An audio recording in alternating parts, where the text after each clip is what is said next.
Yes, good morning mga brad. May dumating tayong bagong aircon ngayon na i-check natin. So, ang nangyari daw dito, hindi daw nag-i-start. So, check natin kung anong problema. No? Bali, ibang brand na naman to. Kung makikita nyo, alam nyo na to mga brad kung anong klaseng aircon. So, testing natin. No? Sak muna natin malaman.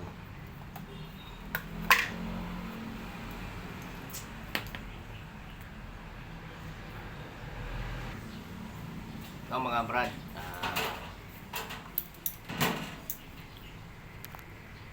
bago natin isaksak o i-plug in ng isang aircon na hindi natin alam ang history, dahil nga ang sabi nung may-ari or no owner, hindi daw nag-start. So check muna natin kung yung unit ba niya ay good pa or grounded, kasi dito malalaman natin kung anong problema, no?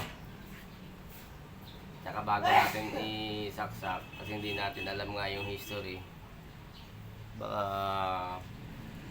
pumutok yung unit. Okay, gamit tayo ng tester para malaman natin, no? Yan, okay. Multi-tester.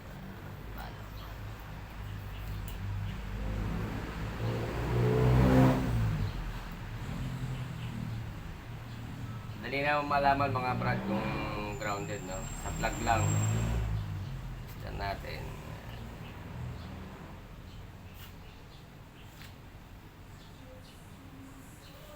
May palo.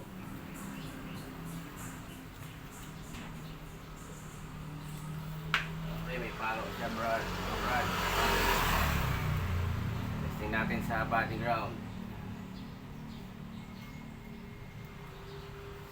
Okay. Kung napansin nyo sa body ground, wala. Pero sa plug meron.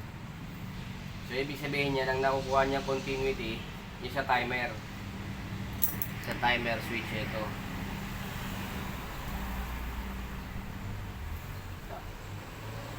May continuity kasi pagka timer switch. So subukan natin buksan. Okay, ito mga brad, no?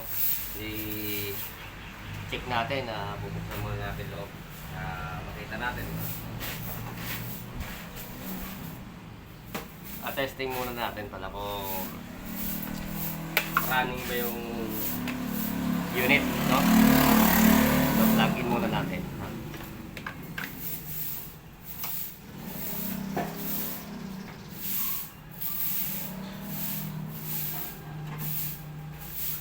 So wala. Wala. So, walang, hindi man lang nag-i-start, kumbaga walang connection. So, check natin sa loob.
control, no?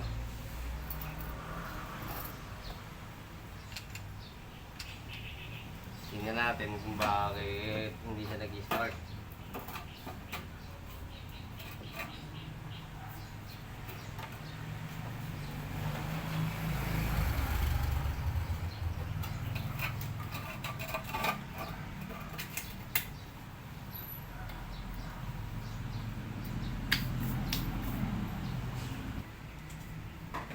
So, ito mga brad, no? Check muna natin yung capacitor. Kasi weak na yung capacitor or busted na. No? Tingnan natin kung okay pa siya.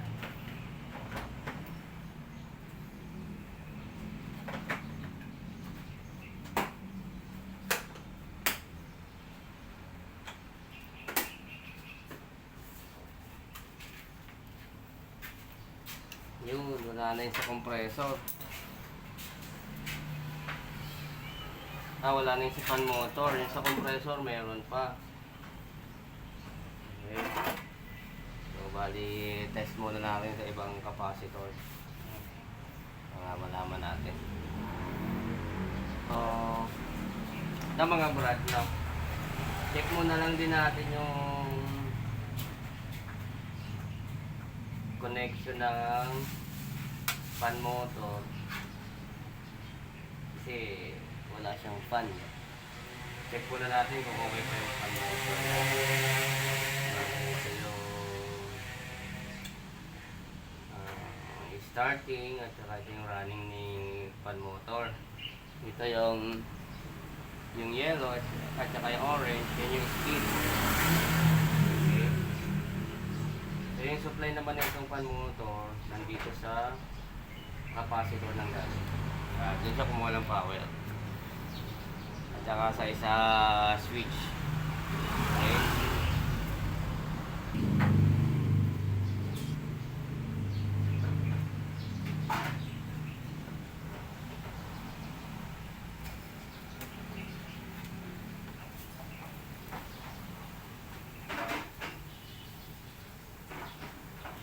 So ayun mga brad, okay naman yung fan motor. Okay yung connection ng fan motor, hindi naman siya grounded, no? At saka hindi siya putol ang winding.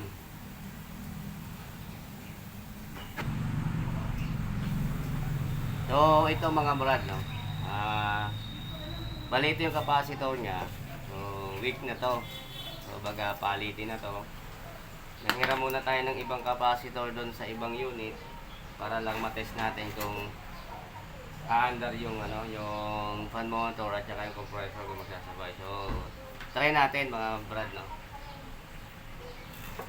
Yun. Okay, mandar ang compressor, mandar din man fan motor. So yun mga brad, no. Okay na to, replace natin yung capacitor. Yun lang to.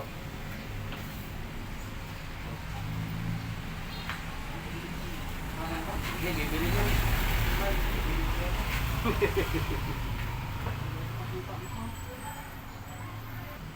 So, mga brad, so na-testing na natin yung unit. For replacement na yung capacitor niya. So, yan. So yan mga brad, ating gagawin natin, dilinisin na lang din muna natin yung unit bago palitan ng capacitor para pagdating ng mayari, kondisyon na pagka kinuha na. Okay. Sige mga brad, ingat kayo. God bless.